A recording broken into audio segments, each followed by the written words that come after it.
Reality vesti, tome su tu. Klikni na video, sve ćeš vidjeti tu. Skandalni show, sve što te zanima. Sa nama uvek najnovije se otkriva.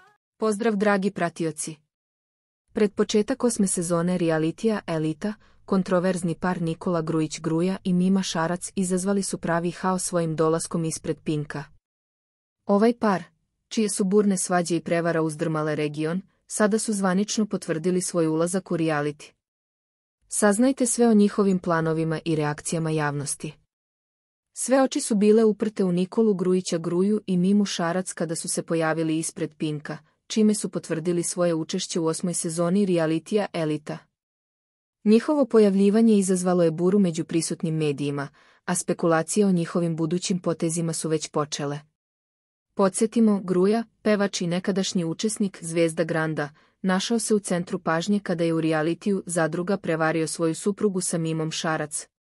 Ovaj skandal uzdrmao je javnost, posebno jer Gruja ima 2 dece sa suprugom. Tokom jednog intervjua, Gruja je otvoreno govorio o svom ponašanju i priznao da se vodi emocijama, čak i kada to povređuje druge.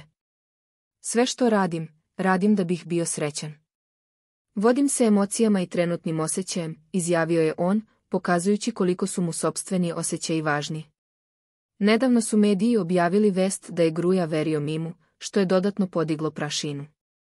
Ova veridba, kao i njihov zajednički ulazak u reality, dodatno će začinili novu sezonu Elite.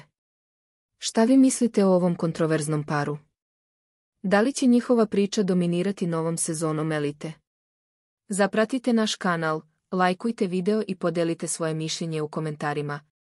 Ne zaboravite da uključite zvono za obaveštenja o novim videima. Reality vesti, tome su tu.